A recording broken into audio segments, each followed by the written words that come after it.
Well, thanks for joining, guys. My name is Parviz-Deyhim. I'm a solution architect with Amazon Web Services.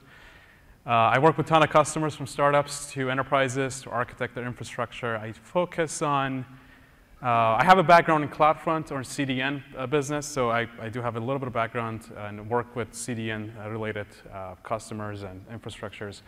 I also have my hobby is big data. I work a lot with big data stuff, especially Hadoop and especially Elastic MapReduce. Just as a reminder to everyone, this is level 400 session. So I'm not going through Hadoop's introduction. I'm going to assume you know everything about mappers, reducers. I'm going to assume you know what MapReduce is. I'm going to assume you know what HDFS is. So unfortunately, if you're not familiar with those topics, it's going to be a little bit hard to follow what I'm saying. I'll try my best to go slow, but it may be a little bit hard if you don't know those concepts.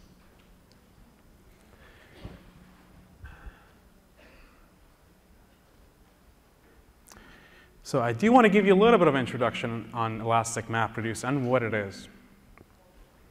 So Elastic MapReduce is a MapReduce engine.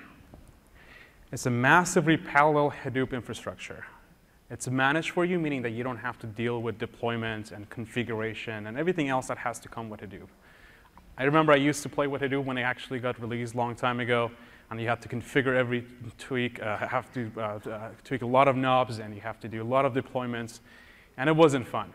So now I do everything on Elastic MapReduce because it's easy. It gets everything deployed for you. You can get everything deployed in a matter of seconds from 1 node to 1,000 nodes. And also has a lot of integration with a lot of tools that we have. Tools such as services such as Elastic the DynamoDB, S3, Redshift, and everything else. So at the very core of Elastic MapReduce, it's just MapReduce with HDFS, with the storage attached. But you also can store data in Amazon S3, which is our cloud storage offering. Also Amazon DynamoDB, which is NoSQL offering as a managed offering. We also have customers using a ton of other frameworks on Elastic MapReduce, things like HBase. MapR is supported as a framework, as a platform on Elastic MapReduce. Flume, they bring Flume, Apache Flume, to collect a ton of data really quickly in distributed manner and put that either on HDFS or S3. They use Hive, Pig, they use Mahout to do actual processing of data. So they put all that data on EMR. Now, I do have customers who do have sort of a relational data in something like RDS, MySQL, or something else. And they either want to move that to Elastic MapReduce to do processing, or they want to marry the data that sits on relational databases such as MySQL, Oracle, and sort of marry those two frameworks. So they use Scoop to do that. And all this stuff that I'm mentioning here, you're not limited to these frameworks. We have a concept called bootstrap actions on EMR. With bootstrap action, if you can write anything in shell scripts, you can install that on Elastic MapReduce. I've written an article on how to install Spark, Shark. People have done MATLABs. You can do everything on Elastic MapReduce as long as you can write that in a shell script. And this is a little bit of secret I'm going to give you, so you can use it if it's helpful to you guys. But you don't even have to use Elastic MapReduce for Hadoop processing. You can use it as HDFS storage offering. You can use it as a cluster management and just install anything that requires cluster management on Elastic MapReduce. So if you like to, just bring anything else you want, and you can ignore Hadoop if you want to. And last but not least, we came up with AWS Data Pipeline, because if you look at this diagram, we have so many different moving components. You have data in S3, you have DynamoDB, and processing frameworks, a ton of processing frameworks on top of it. And we also announced Redshift last year. And customers have been asking us to find an easier way to move data from one place to another. Usually, if you're familiar with something like Oozie or other workflow management, they give you a way to manage data and moving data from one place to another. We offer that as a managed service called AWS Data Pipeline, where you have data on RDS, if you have data in MySQL, if you have data in Redshift, DynamoDB, S3. All you have to do is through GUI or even JSON definition, on data pipeline, define multiple places where your data is, and we automatically move that around for you, process the data. It gets processed in EMR and gets stored in the S3, DynamoDB, and other places, but we help you move that around, which is a really cool service.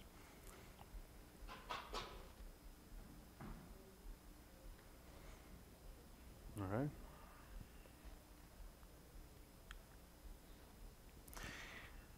As I mentioned, it's super easy to get Elastic MapReduce clusters up and running. From one node to thousands of nodes. It takes a matter of minutes or 5 minutes, 10 minutes, but it's super quick.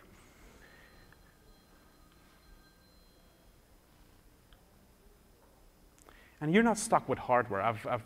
I've seen customers deploying Hadoop infrastructure as hardware, and the problem with on-premise hardware with using Hadoop is that you're stuck with that hardware spec. If your workload changes, which is often with big data processing, you're stuck with that hardware. You can't go anywhere else. And you have to deal with capacity management. It's a big data problem, guys. You have data coming in quick, and it aggregates really quick. So you have to do capacity planning.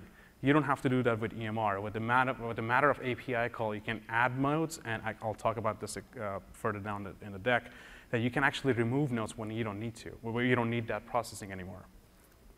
You can also run multiple clusters. If you have on-premise Hadoop infrastructures, you have single cluster. If you have to get additional cluster because someone else wants to run processing workloads, you have to go purchase hardware again.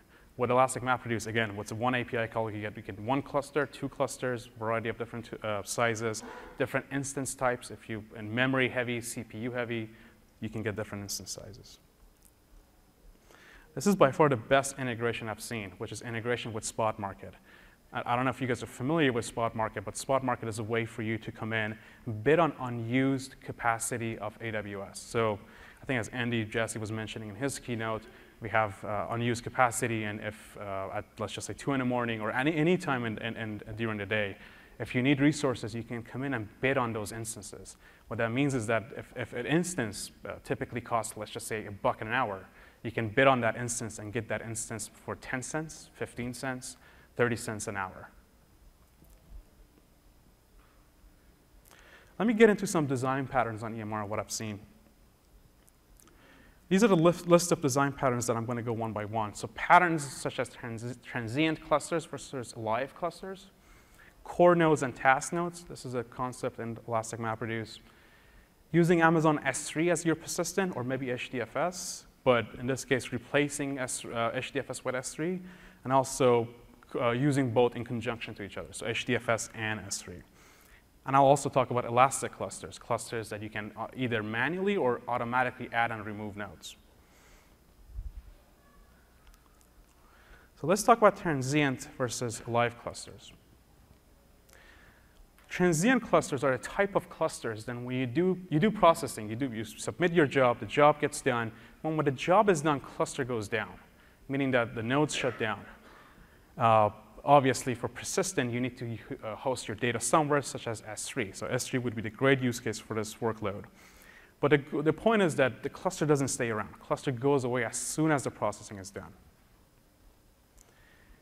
Well, the biggest benefit of this is controlling your costs, right? If you're not using the processing cluster, if you're not using those nodes anymore, after the job is done, shut them down, and this is one pattern. Just don't pay for what you're not using. And obviously, it's a minimum maintenance. If the cluster is not staying around, you don't have to deal with failures, with nodes going down, with HDFS corruption, or anything else that may happen on those nodes. Again, not to repeat, but again, pay for what you use, but also gets you in a discipline of using EMR or any processing workload as just a workflow, something that comes up, does its jobs, and goes away. It's very different from the other, like from a traditional way of doing things, which is cluster runs 24/7, and regardless of if you have a job, if you don't have a job, those nodes just keeps running.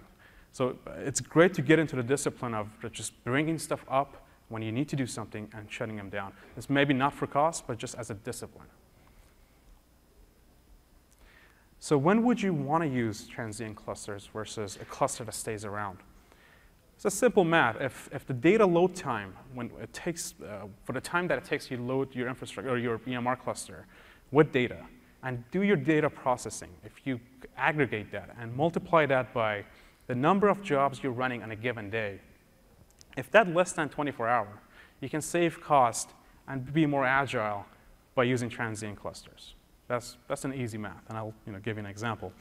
20 minutes data load time. If you have, this is a recurring workload for you, 20 minutes data load time on a given day, and each workload takes an hour to process, and you have 10 of these jobs every day, that's about 13 hours on a given day. So less than 24 hours, you can reduce your cost by shutting down the cluster.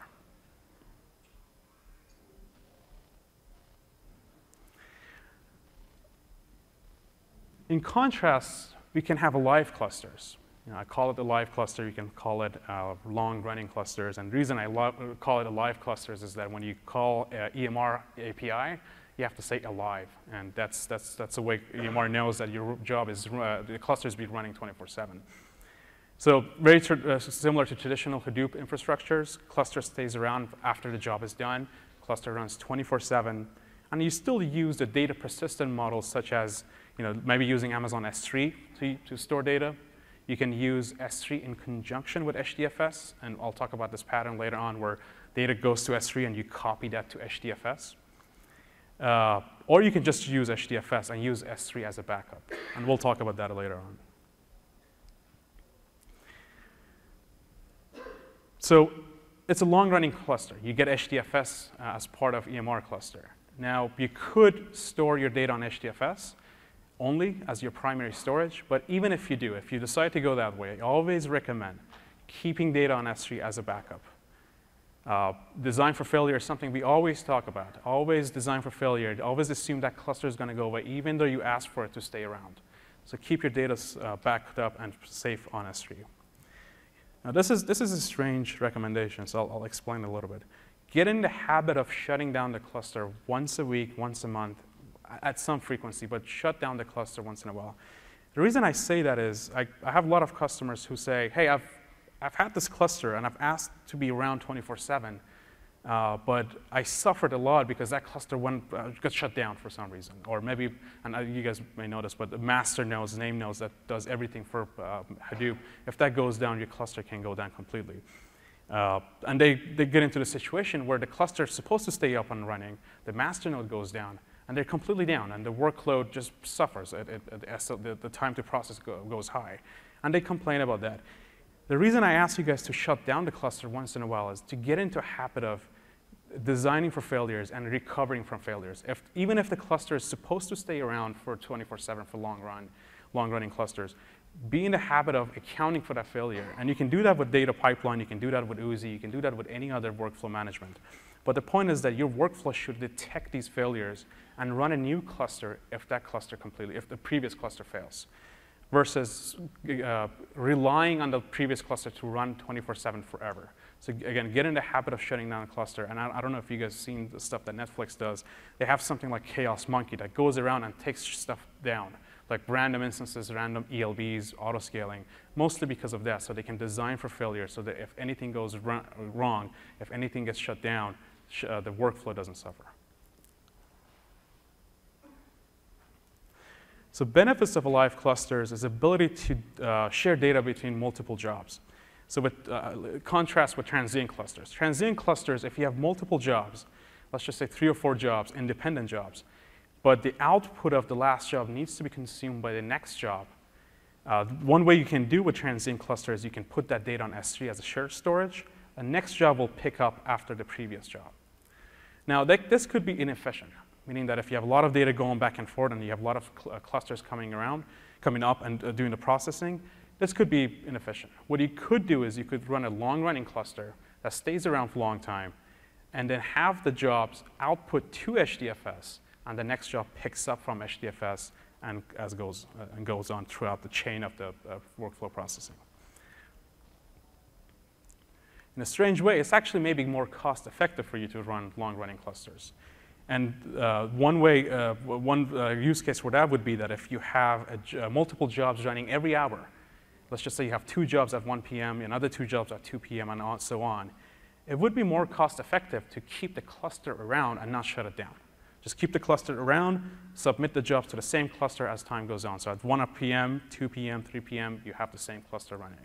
You can later on shut it down, let's just say 9 o'clock or 10 o'clock at night when there's no jobs running on that cluster. but it's better than to just keep the cluster around for at least 3 or 4 hours in a given day. Very similar map, nothing complex about this, but if your data load time plus processing time of that data times the number of jobs you have, it's more than 24 hours, then it makes sense for you to keep the cluster around. It's just shutting down the cluster up and down, it just doesn't make sense anymore. So an example, 20 minutes data load time, an hour processing time, you have 20 jobs in a given day, that's about 26 hours of processing time.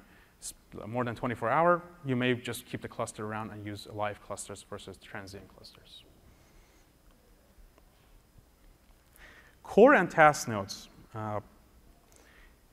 So very similar to traditional Hadoop infrastructure, we have master node that will do coordination and sending mappers and reducers to multiple nodes for processing. But we also have concept of core nodes. Core nodes are the nodes that run task tracker, which does computation of the job, computing, running the mappers, running the reducers. We also have, which also runs data nodes, which is HDFS, stores your data on local disk. Very similar to traditional Hadoop infrastructures.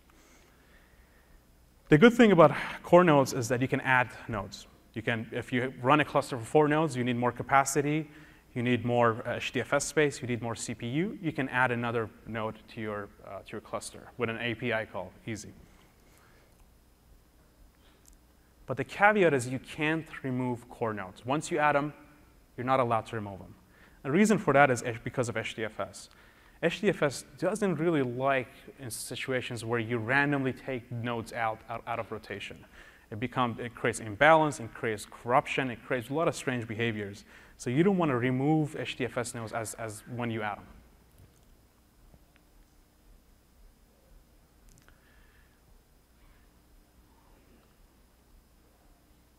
All right, I'm not sure if all right, so the other type of nodes for EMR is task nodes. Task nodes run task tracker, so as opposed to core nodes, which runs task tracker and data node. Task nodes only run task trackers. The task trackers only do computation, and task nodes don't have any HDFS, meaning that if they have to read any data and have to persist any data, they communicate back to core nodes. They go over the network to core nodes to do any read or write of data. With task nodes, you can add nodes similar to core nodes. So more CPU, more memory if you need one. But you can also remove them. And the reason for that, again, is because they're not running any HDFS persistent storage. When you add them, if you don't need them, you can easily remove them. A great use case for task nodes are if you need to speed up your job processing using spot market. So let me, again, give you a little bit of overview of spot market. You go into spot market, you bid for unused capacity. Let's just say a CC2 instance is a great instance we have, a beefy instance, $1 an hour. You go into spot market, we give you the market price, let's just say 20 cents or 30 cents. You bid on that instance. Now, just like eBay pricing, you give it the highest price you're willing to pay, and let's just say you say 70 cents. We give you the lowest market price possible, so let's just say it was 20 cents, we give you 25 cents, that was the lowest possible. If the market price goes up to 70 cents, you keep the instance. If it goes higher than 70 cents, which was the maximum price you wanted to pay, we take the instance away from you. Spot instances are great to get a discount, but it's not so great if you can't deal with failures. If that instance goes away, for example, if the market price goes away, we'll take that away from you. If your workload is, let's just say it's a web server or a database, it's not a great use case for that. But it's a great use case for Hadoop because Hadoop is really good at distributing workloads such as mappers and reducers to healthy instances. So great use case for Spot is to put task nodes on Spot market to do processing if you need to speed up your processing. If the spot market goes high, the price goes high, and we need to take that instance away from you, that's OK. EMR or Hadoop can distribute that workload that failed on that specific mapper reducer, that failed on that instance, to some other instance that is up and running. So you can get the discount you want, you can speed up the processing job, and not having to deal with interruptions or anything else because the instance is going away. Another use case would be if you need horsepower for a short amount of time. Let's just say for 5 or 10 minutes, you need more CPU or more RAM, and you only need it for a specific amount of time. Example of that would be that if you're hosting a ton of data on S3, you want to bring that to HDFS. You want to do some sort of processing. And all you need is just horsepower to pull as much as possible from S3 and do the later on processing. And let me give you an example. Let's just say I have HS1 instances. HS1 instances are AWS instances that hold 48 terabytes of spindles attached to it. That's a lot of data for one node. Let's just say you have 2 of them, and you have a certain amount of data on S3, more than, let's just say, 48 or 50 terabytes attached on S3. You want to bring some of that to these instances and do processing. Well, you have 2 instances, and they're limited as far as how much network NIC throughput they can push to S3. You have only 2 nodes here. So taking 48 terabytes from S3, putting it on these instances may take some time. One way to reduce that time, the load time from S3, would be to get a ton of M1 extra larges on task nodes that would go to S3, pull data from S3, and persist data on HDFS nodes. So your HS1 HDFS node, HS1 instances would be core nodes. M1 extra large would be on spot instances, on task nodes. It would read data from S3 as fast as possible, put it on HDFS core nodes, HS1 core nodes, and then when you're done, shut them down. Now you can go back to processing data on HDFS. And you can use this as an example for anything else. So if you need processing time, processing horsepower, so CPU, memory for a short amount of time, not for the duration of the job, for just a short amount of time, just add that on task nodes, and when you're done, shut them down. All right, let's get into the patterns of data persistence. So Amazon S3 has HDFS. So traditionally, what you would do is you would put data on HDFS and process data on HDFS. With this model, what you would do is you put data on S3, so collect logs using Flumes or Flume, Kafka, or any other data collection framework. Put that on S3, so permanently store data on S3. Use HDFS as a temporary storage for jobs that need to output anything, and then do the processing as you read data from S3. One thing that I get a lot from customers when I talk about this pattern is, well, it adds latency to my job processing because I have to copy data to HDFS. That's not correct. You're not copying data to HDFS. Everything gets streamed directly from S3 to mappers. Processing gets done as mappers reading data from S3. And output of that using reducers goes to either to HDFS or back to S3. There's no additional step in this pattern for you to copy data, so you're not incurring any latency.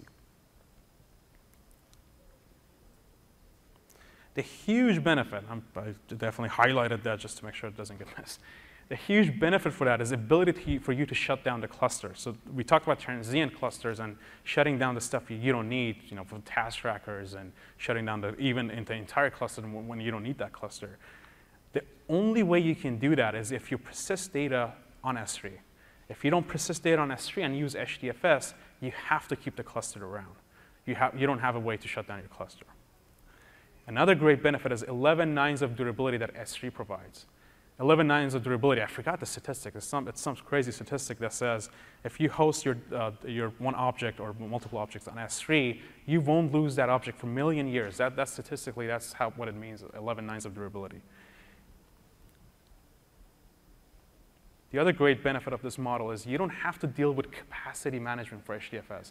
Again, as I mentioned, you're dealing with big data here. Data is coming in as fast as you can produce them.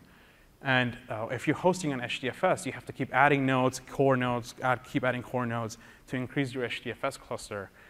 With S3, you don't have to do that. S3 scales for you to infinity. Just put as much as you can on S3, and don't deal with HDFS capacity management. And the other thing that adds to capacity management for HDFS is replication. For durability, you have to increase your replication factor on HDFS, 3 or 4, and then that means that if you're getting, let's just say 48 terabytes of storage, that's not actually 48 terabytes. That's 1/3 of that if you're doing three-way replication. With S3, you don't have to deal with any of that. Just put data on S3. S3 behind the scenes is already replicated to multiple data centers and gives you the durability you need. This is another great use case for using S3 as your persistent data store. Let's just say that you have 100 terabytes of data. Let's just say petabyte of data. You're in part of your organization, but then you have multiple multiple departments in your organization. Let's just say the different department comes to you and says, I need to use your data. This is web server logs generated. I need to use your data. I need to process the data you have. What would you do? If you have a cluster, there are two ways about that. I mean, what you can do is you can copy the data from your HDFS or from your HDFS cluster to their HDFS cluster, so they can do the processing of that data. Well, that's 100 terabytes of data, almost maybe even maybe petabytes of data. Moving that around, it's not an easy task, I can tell you. So that's one way. The other way would be for you to give them access to your cluster. So you're running a cluster with 100 terabytes of data, and they can log in and do processing. But then what if they just completely take advantage of that cluster and completely exhaust that resource of that EMR, of that Hadoop infrastructure? Then you're left alone. You don't have any resources left for your workload. Great thing with hosting data on S3 is that you can have multiple clusters sharing the same data. So 100 terabytes, put it on S3. You can have 1 to 100 clusters read from S3, same data set, and do their own processing. You're not limited as to copying the data around. You don't have to copy the data around. You don't have to give them access to your cluster. They can run in multiple clusters, totally different clusters, sharing the same data. Everything else comes for free, right? S3 server-side encryption, if you need that data to be encrypted at rest, we provide that on S3. Lifecycle policies is a great thing. If you need to delete data, if this is, let's just say you have a ton of logs, you don't need last year's log. You can automatically have S3 automatically delete that for you. You can't do that with HDFS. You can use versioning to protect against corruption. If something gets corrupted, if you need to recover from that, you can have S3 versioning enabled and go back to the last or previous version of that data and recover from that. That all comes for free. And the other thing is you can build elastic cluster that nodes join the cluster and go away, knowing that, again, data is safe on S3. So I get this question a lot. I'm sure a ton of you are going to have this question. What happens to data locality? One of the promise of Hadoop was data locality. Data is on HDFS on the same node, and you have direct access to it. One thing that people, my customers, forget is that if you're running your EMR nodes in the same region that your S3 bucket is, you have high-speed, almost fiber connectivity to S3 nodes. So the speed that you get between EMR nodes and S3 nodes are super fast. And I see this a lot. Some jobs are CPU and memory bounded. So even though you have data local to you, if your workload is CPU or memory bounded, data locality does not come into play. So keep that in mind. What would it be not good for if you're holding data on S3? What would it not be? What would it be not efficient for? Iterative workloads. It's something that I won't recommend S3 as your data persistence store. For example, machine learning would be a really good example. With machine learning, what you would do is you would get a data set, you would pass through data set multiple times and processing the same data set multiple times. If you put that on S3, your workload may be a bit slower on that. So if you have disk I/O intensive workloads, or if you have any workload that reads the same data multiple times, I do recommend the second pattern that we're going to talk about, which is copying data to HDFS first and then doing the processing. So let's get into that. Amazon S3 and HDFS. With this pattern, well, the last pattern was just replacing HDFS with S3. This is having both in the picture. You persist data on S3. You're still putting data on S3. You're using anything, data distributed log collectors. You put stuff on S3. Then when we need to do something, we need to do workflow processing, or you need to process that data on S3, you launch a cluster using S3 to CP, which is a tool we provide on EMR. You would copy data to HDFS, and then you would run your data processing on HDFS directly. So as I mentioned, the pattern for that, one place you would use this pattern for is I/O intensive workloads. If you have I/O-intensive workloads that needs to do a lot of I/O to disk, then what you would do is you would copy data to HDFS and then run that workflow. And you get the exact same benefits. So durability, scalability of S3, the cost, and all the features that comes with S3, only that you have to add another additional step to do to data for a workflow, which is copying data to HDFS. Elastic cluster, so they call it elastic MapReduce for no reason. And for that is, what I mean is that you can add nodes and remove nodes. And how would you do that? I mean, one way to do that is just API, right? And we can call the API. But there are two patterns here that you can use. One pattern would be manual intervention, which is you have a cluster of, let's just say, a certain amount of nodes. Let's just say 4 nodes or 5 nodes. You monitor that cluster with CloudWatch. And we provide that integration on Elastic MapReduce. With CloudWatch, you get metrics such as map task running, map task remaining. Map task remaining is the amount of mappers that are sitting in queue waiting for it to be processed. Is cluster idle? Or how many jobs are failing? You monitor that. And with CloudWatch, the great thing is you can get emails, you can get SMS to let you know that one of these metrics is either going above the threshold you configured or maybe even going below the threshold you configured. Once you get that notification, what you can do is you can take action. So either adding a node, or maybe it's just the other way around. Maybe you can just remove the node if the cluster is sitting idle. But I put the M there because this is manual intervention. You have to do something. You have to go in and take an action, which is calling EMR API. The second way to do this would be automating this. Again, similar to last pattern, you start the cluster with a certain amount of nodes. Let's just say 4 nodes. You monitor the cluster, similar way, map task running, map task remaining. If the cluster is idle, if any job is failing, you monitor that. Now, the other good aspect of CloudWatch or CloudWatch integration with SNS, Amazon SNS, is the ability for SNS to ping you, give you an HTTP ping. This is the HTTP API call that SNS can do on your behalf. I'm not sure if you guys have done this before, but instead of email or SMS, you can give it an endpoint, some IP or maybe host name to say that if you meet any of these thresholds, call this endpoint for me. And what you could do is you can run a very simple, lightweight application on Elastic Beanstalk, which is just manage application hosting. Run that on Elastic Beanstalk, and SNS will ping that Elastic Beanstalk application. And that Elastic Beanstalk application can make that EMR API on your behalf.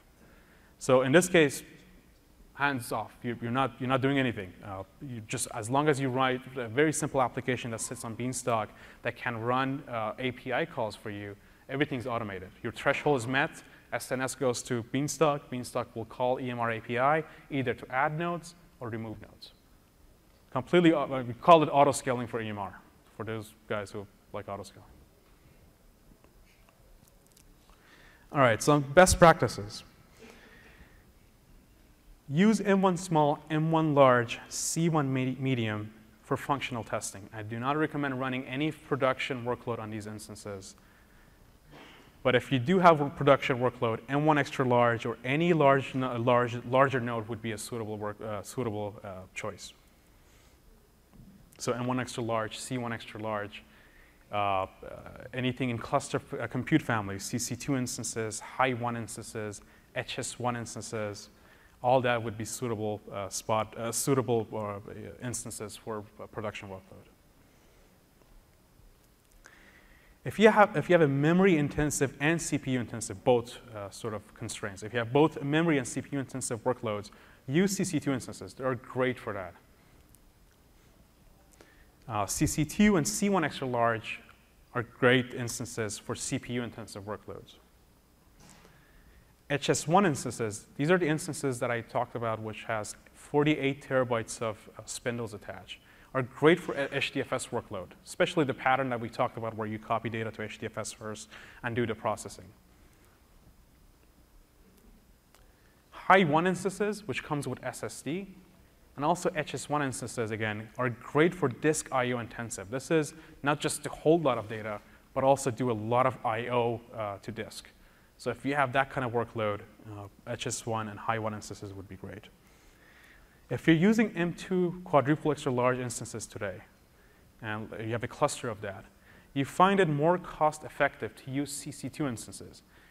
The interesting fact about that is that CC2 instances at M2 quadruple extra large are almost the same spec, but the price per core for CC2 instances, it's much better, or it's less than M2 quadruple extra large. So if you're running M2 quadruple extra large clusters, you could be reducing costs on your Hadoop or on your EMR infrastructure if you use CC2 instances. And this is sort of an argument sometimes we get into. Would you get a larger cluster of multiple nodes, like large number of nodes, or would you shrink that to smaller amount of nodes, but much bigger nodes? So basically, scale up or scale horizontally. I tend to prefer scale up design pattern, mostly because let's just say instead of getting 1,000 M1 smalls, get let's just say 500 CC2s. Then you're maintaining less amount of nodes. You have to deal with less amount of failures. And pretty much the maintenance is much better on a smaller cluster, but much bigger nodes. But again, there's no good or bad pattern. This is just what I prefer and what I can suggest to you guys. This gets really interesting because once in a while I get asked, well, how many nodes do I need? I typically say it depends on how much data you have and how fast your data has to be processed. And some people don't like that answer. So let me give you a little bit of insight into, I'm contradicting myself. I told you I'm not going to give you how Hadoop works, but I'll touch on that on this piece a little bit because it's important because later on I want to tell you how many nodes you need. So bear with me. So let's get into some good stuff. So before we understand how many nodes you need for a given job, you have to understand what Hadoop does with your data. Hadoop does this thing which is splitting your data files to multiple chunks. So let's just say you have 228 megabyte files. What Hadoop will do before even processing your job is splitting that to multiple chunks. Now the chunk size depends on you. You can configure that. Sometimes it's 64 megabytes. It can be 128 megabytes. It can be higher or lower depending on what you configured Hadoop to do. But let's just go with, in this case, I believe I'm going with 64. Yeah, 64 megabyte chunk size. So if you have 228 megabyte files, you get 4 chunks. Those chunks becomes mappers. And mappers is just a very simple construct of processing work units. So don't have to worry about exactly what mappers are. But splits becomes mappers, and mappers will get assigned to instances or your infrastructure, on-premise infrastructure, to servers for later on processing. Each instance on EMR has a certain amount of mapper capacity. So for example, M1 extra large can process 6 mappers, or maybe 8 mappers, I forgot, mappers in parallel at the same time. So in this case, we have 2 instances that will run 2 mappers, have a 2 mapper capacity each. We have 4 mappers. Hadoop will assign those 4 mappers, 2 mappers to each instance, and run 4 of them all in parallel. So more data you have, that means you have more splits, means that you're generating more mappers. Now, this is a simple case, but most use cases, more data workloads, you have a ton of mappers. It's not uncommon to have 100,000s of mappers for a given workflow, work processing workflow. So one way to process that data is to get as many nodes as possible to run all your mappers in parallel at the same time. But we're talking about 100,000, sometimes 200,000 mappers. That's a large amount of nodes that you have to do all in parallel. But you don't have to do that. What you could do is you could get a certain amount of nodes, let's just say 2, 3, 4, whatever number of nodes, and have Hadoop queue the remaining mappers in queue, and then send them to instances as capacity becomes available. So if you have 4 mappers, for 2 nodes, 2 mappers per each node, 4 mapper capacity, you have the remaining mappers sitting in queue. As the processing gets done in each instance, and it's done, Hadoop will assign the mapper to the free resource, will do the job, and keep getting stuff out of the queue for processing. But that also means that if you have more data, more splits, and you don't have enough instances behind the scene to process the data for you, what that means is that you have to wait for mappers to get processed, which means that adds latency to your data workflow. So if you want to speed that up, you can add more instances. So it's not a crazy math. So if you need to speed that up, add more instances. That means that less amount of mappers sit in queue. That means that your job gets processed much faster. So before I can get into the rest of the talk, we have to talk about splits as it happens to compressed and uncompressed files. Uncompressed files are easy to split for Hadoop. So let's just say text files. It has a clear boundary. Hadoop will split that file, let's just say a 64 megabyte boundary or 128 megabyte boundary. We'll split that up to multiple chunks. So that's easy for Hadoop to do. If you have compressed files are not easy to split. For that, we have two different types of compressions, splittable compressions and unsplittable compressions. For splittable compressions, Hadoop knows how to split your file, just like the uncompressed file, like text files. It knows the boundaries and will split the file for you. But something like gzip, compressed gzips are not splittable, meaning that you can have 2 gigabyte file, 4 gigabyte file, a petabyte file. Hadoop will treat that as a single mapper, does not split that for you, because it doesn't know the boundaries of data to split for you. So how many mappers you need? I'm going through the workflow or the thought process of how many mappers you need for a given data set. So the number of mappers that a job flow needs depends how many files you have if your files are gzip. So if, for example, if you have 10 gzip files that you need to process, that means 10 mappers. And that becomes important in the next step, which is by this one, everyone says, just tell me how many nodes I need. So I'll give you that. All right, so I came up with this way to estimate how many nodes you need. It's not crazy math, but based on experience, I found this to be pretty accurate. Again, disclaimer, you don't have to you can't come and chase me after this if it doesn't work for you. But in most cases, it should. And one dependency it has is that it's going to assume that all your workload files are evenly sized, meaning that you have 100 megabyte files, 200 megabyte files, but not one 10 megabyte file and the other one 300 megabyte file. So it's evenly distributed as far as file size goes. So what you have to do is estimate the number of mappers your job requires. And we went through that. So if you have 10 gzip files, that's 10 mappers. So that's 10 mapper you need for your job. And I'll give you an example after this. Pick an instance that you want to run this workflow with. Let's just say N1 extra large. And note down how many mappers it can process at any given time. So in this case, N1 extra large can run 8 mappers in parallel. Note that down. All right, we need to pick sample data files from the large data set that we have. And the number of files we want to pick is the number that we note down from the last step.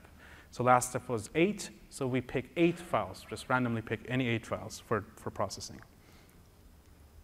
Run an Amazon EMR cluster with a single core node of the instance that you pick. So EMR node, M1 extra large, pick that and run that cluster.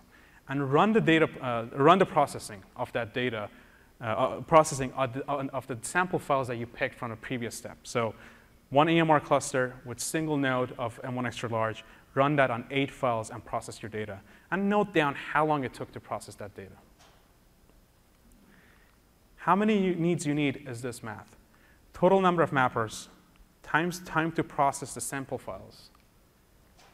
The mapper capacity of N1 extra large, in this case 8, for example, times the desired processing time. This is not the processing time of the sample files. This is the desired processing time for the entire data set. Let's go through an example to make it clear. All right, let's just say that I have looked at my data set. I have 150 gzip files. That means that that's 150 mappers that I have to process. Let's just say that I picked N1 extra large, which has 8 mapper capacity. I note that down.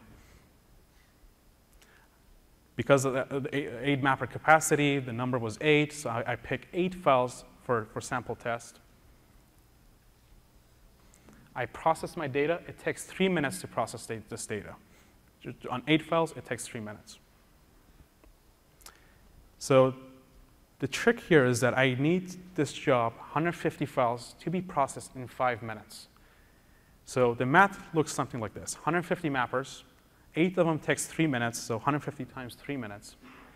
I have 8 mapper capacity for a given instance. I need that to be processed in 5 minutes. If I do the math, I need 11 M1 extra large to process data in 5 minutes. And I've done this test. For the most part, it's accurate. All right, so best practices on file sizes. Avoid small files at all costs. And I consider anything less than 100 megabyte to be small. I actually call this, I don't know, lack of a better term, cancer of big data. It's really bad for Hadoop or EMR processing to have small files. And the reason for that is each mapper that comes up is a single JVM. And now that's not completely technically correct. JVMs can be reused between multiple mappers. But for the sake of this example, let's just say that single mapper becomes single JVM. When JVM comes up, it needs the resources from memory perspective, from CPU perspective. So when its JVM comes up and does a job, it spawns up and does and takes CPU and memory resources. The smaller the files are, these JVMs come up and process small amount of files, and they go down and they vanish. You don't want that. You want the JVM to come up, stay as long as possible, process the data, so you don't just waste CPU and memory resources for something really small. Let me give you an example. Based on experience, mappers or JVMs or even sometimes reducers take between 1 second or 2 seconds or 3 seconds to come up. Well, let's just go with 2 seconds. That's the time that it takes for it to spawn up and get ready for data processing. So if you have 10 terabytes of 100 megabytes per each file. So again, you have total data set of 10 terabytes. Each file is about 100 megabytes. That's about 100,000 mappers.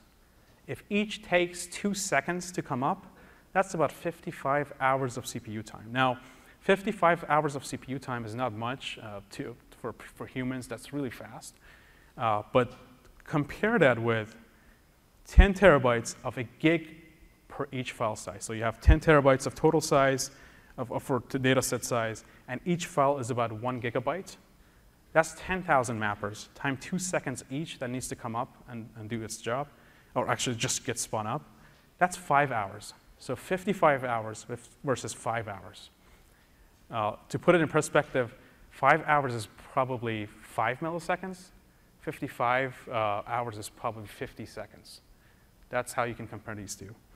So as bigger the files get, the processing becomes more efficient as far as CPU and memory goes.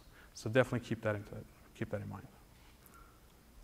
So what is the best file size for storing data on S3? It would be about 1 or 2 gigabytes, and I'll tell you why.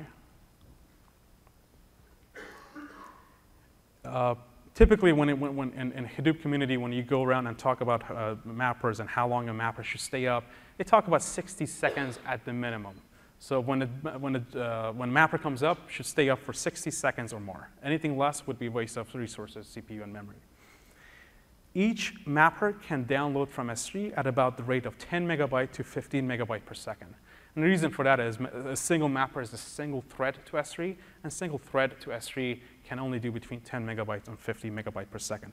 There is no limitation on aggregated number of threads, so you can get thousands of threads, and each can do about 10 megabytes per second. There's no limitation on that, but single thread is limited to 10 megabytes per second to 15 megabytes per second. So if your mapper comes up, does processing for pulls data from S3 for 60 seconds, and can do between 10 to 15 megabytes per second, that's about so 60 seconds times 15 megabytes, that's about a gigabyte per file size that you like to have on S3.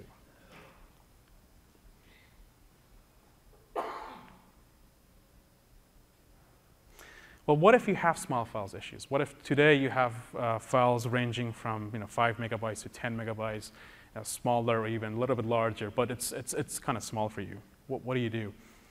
What you can do is you can use S3 to CP and combine smaller files and aggregate them together. S3 to CP, if you're not familiar with that, Hadoop comes with this CP. The SCP is distributed copy. So if you want to copy data from one cluster to another cluster, you use the SCP, and the SCP will do mappers and reducers, and will copy data in a distributed fashion. S3 DCP does almost the same thing, but it provides you a lot of other functionalities.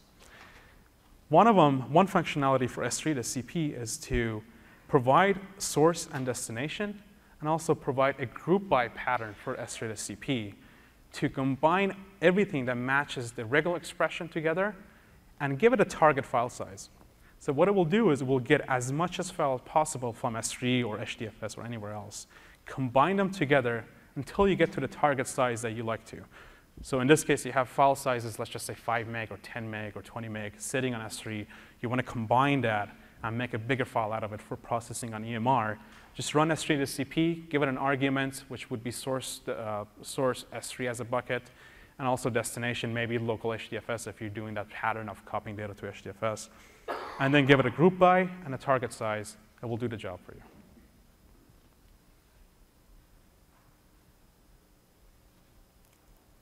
Compression. Compress as much as you can, especially data sitting in S3.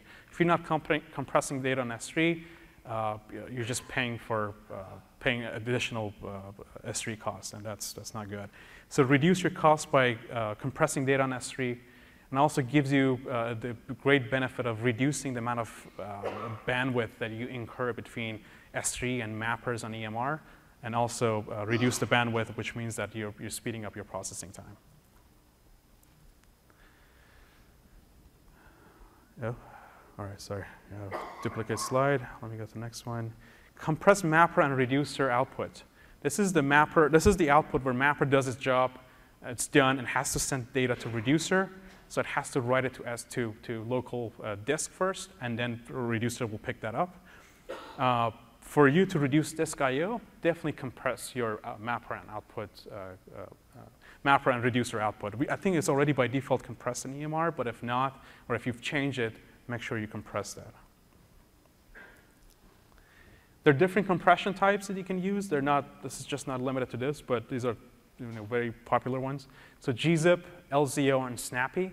Some of them are much faster to encode and decode. Some of them are slower, but give you much more space efficiencies. And what that means is that in this case, gzip can compress the best, but it's the slowest. Snappy doesn't compress as good as gzip, but it's much faster to compress and decompress. So if you're sensitive as far as how fast you have to compress, then you use something like Snappy or LZO. If you have large amount of data on S3 and you want to reduce costs, use something like gzip. gzip gives you the best compression possible between all compressions. And if you don't care, I mean, if you really don't care at all, pick gzip again, because mostly gzip is supported by all other platforms. So if you have to move data between S3 to Redshift to something else, and you don't want to get into situations where you're using something like Snappy that is not supported by other platforms. So picking gzip is the safest way to go. Another thing S3 DCP can do for you is can change compression for you. Similar to a small file issue, instead of combining files, you can ask S3 DCP to change the compression of the file. So give it a workflow. Let's just say you're running a cluster. You want to use that cluster for S3 DCP. Give it a source, let's just say bucket, and give it a destination, let's just say HDFS, and say that output codec of my file, meaning the compression of that file, has to be the LZO. So if we read gzip from S3, we'll convert that to LZO. If we read anything else, we'll convert that to LZO for you. All right, controlling costs with EMR. I'll go through this fast because it's a really easy concept. We have multiple pricing models. You guys are probably aware by now. On-demand pricing, pay-as-you-go, spot market. I talked about that a few slides back. And reserve instances. Reserve instances is a way for you to do an upfront payment and get a lower hourly cost on your instances. And we have 3 models of that: light utilization, medium utilization, and heavy utilization. Heavy utilization being really good for stuff that you run 24/7. That's where you get the best cost efficiency out of your reserve instances. So to give you an example, if you have long-running live clusters that runs 24/7, purchase heavy utilization RIs for your EC2 instances. That gives you a best reduction in price. Now, if you have sort of predictable workload, but not type of workload that runs 24/7, let's just say it comes up at 9, let's just say 3 or 5 o'clock, does its job and goes away, just let's just say transient clusters. But you run that almost predictable, meaning that you know you run it every night at 9, at 3, at 5, whatever. Use medium utilization in reserve instances. That gives you the best cost efficiency for this workload. And everything else that is ad hoc, someone just randomly submits jobs and you're doing testing, functional testing, or anything else, use either on-demand pricing or spot market pricing. All right, we're getting to some advanced stuff, so let's go through this. This is advanced optimization. Stage 1 is realizing if you even need to do optimization. One thing I always mention is the best optimization you can do is partition your data. In contrast, if you were to put everything in S3 in one folder, and we don't have a concept of folder in S3, but let's just say you put it in a folder and you process everything in that folder. But let's just say you're only interested in last 10 minutes, 20 minutes, last couple of days of that data, versus everything in that folder is for last 2 or 3 weeks. What Hadoop will do is we'll read all data for that location, for that this source location on S3, and then we'll only spit out the result that you want for the last 2 days. That's not efficient. You're reading data that you don't need, and then you're just spitting out the data that you need for the last 2 days. So partition your data based on date. So if you're putting on stuff on S3, partition that by date, so you're only pulling data that you need for that given date. If you're processing data and you need to process that data in a matter of minutes or seconds, Hadoop is not good for you. Use something like Storm, Spark, or Redshift. We've already done a ton of configuration optimization for you. So if you're not sure, and if you haven't done work with Hadoop and you're not comfortable with configuring Hadoop, just let the configuration be and use the stock configuration that comes with Hadoop, with EMR.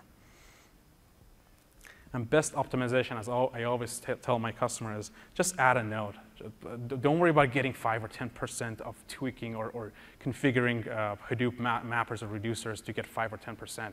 That's just a lot of waste of time for you. Just add one more node, and that gives you the resources that you need. Monitor your cluster of Ganglia. That comes as a bootstrap action that gets automatically installed on your EMR nodes. And you can monitor anything from an aspect of CPU, memory, disk I/O, and all that kind of stuff. So definitely get that installed on your cluster. So again, you can monitor everything from any bottleneck from memory, CPU, disk I/O, network I/O. And these are the steps you want to follow. Run the job. And monitor your cluster with Ganglia and look for bottlenecks such as CPU, disk, or memory. Address that bottleneck with either fine-tuning the cluster or changing your algorithms or changing the way you do processing. But what you would do is you would repeat this pattern after again and again and again until you address that bottleneck. So again, go run the job, monitor that, find the bottleneck, fine-tune it, do it again. You keep doing that until that bottleneck is gone. So for example, network I/O. You definitely want to watch network I/O. This is the most important part of the EMR cluster if you're hosting data on S3. Each instance, AWS instance, especially the large one, can do up to 600 megabytes per second, for example, M1 extra large. Cluster computes can do up to 1 gigabits or 2 gigabits per second to S3. If you're not doing that much from a given instance, now you're not going to get 2 gigabits or 2 gigabits. That's the max you can do. Usually you're bounded by CPU or memory or something else. But if you're doing much lower than that, for example, if you're in a cluster compute instance and you're doing 200 megabytes per second, there's something wrong. You got to fix that. You're wasting resources. So again, if you're using S3 as your data store, watch Ganglia, watch your NIC throughput. Make sure that based on instance size, you're saturating your NIC. And the way you usually saturate your NIC is just add more mappers to that instance. And unfortunately, I don't have time to go through all that. But yes, just to make sure you watch your NIC throughput. And if you're not saturating the NIC, change and configure Hadoop so you can have more mappers to pull data from S3 much faster. Again, an example of that. If this is my job and I'm running on cluster compute, the arrow points out to the point in my job processing workflow that I'm not running the cluster in an efficient way. At 200 megabyte, that's great. That's 200 megabyte per second times 8. That's almost 2 gigabytes per second. But at the lower peak, I'm doing almost, what is that? That's almost 200 megabytes per second. Actually, that's 30 or 40 megabytes per second. That's slow. I can definitely increase this and get this high up to 200 megabytes per second. So that's something that you want to watch out for if you're using Ganglia. CPU utilization. This is very, very common, that if you want monitoring Ganglia, you see your cluster is sitting idle. I'll give you an example, something like this. You're running, this is maybe not the best example, but you definitely see it in your cluster where you're running a job and cluster is running at 40%, 50% utilization. This is cloud. You want to get as much utilization as you can from your instances. So what you could do is maybe you could increase the number of mappers for that instance, or increase the number of reducers for that instance. So and then shut down the additional instances in that cluster, so you can shuffle more data within that node to bring up your utilization higher.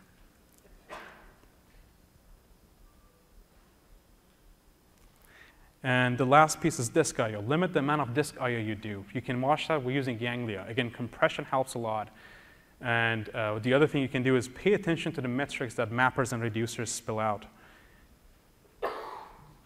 So mappers have a limited amount of memory to buffer data. So when they read, they put it in a buffer. When they go out of buffer, they go out of memory, they write to disk. What you want to do is you want to avoid that. So let me go back to the last step. You want to avoid writing disk to disk a lot.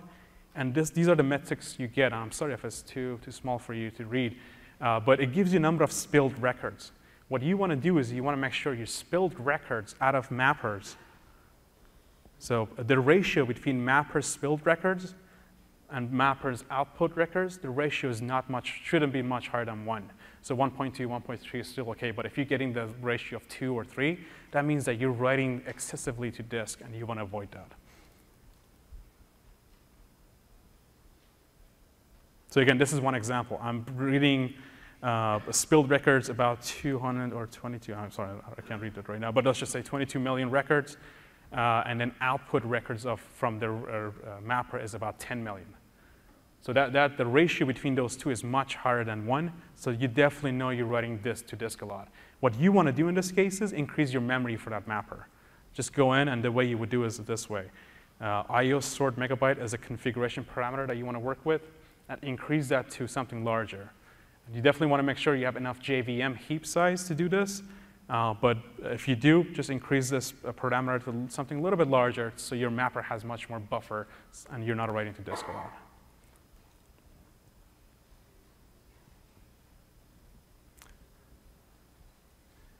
Another thing to look for, if you get a pattern like this, a metric like this, where you have so much CPU disk I/O, this is an indication that you're writing to HDFS a lot. Either you don't have enough memory for mapper or even for reducer, so CPU is waiting for disk I/O to happen. So if you see something like this in your cluster, make sure you go back to the previous slides that I talked about, which is increasing the memory for mapper or even reducer in that case. And this is last slide, I believe. But just want to remind you, keep doing this. Go run the job, monitor with Ganglia, CPU idle, add more mappers. If you're doing disk I/O, compress, and also make sure you increase your mapper memory, and keep doing that and fine-tune your algorithm or cluster to get around all the bottlenecks. Thanks for joining. I know I've went a little longer, but thanks for staying, and have fun. I hope you see you guys later tonight. Thank you.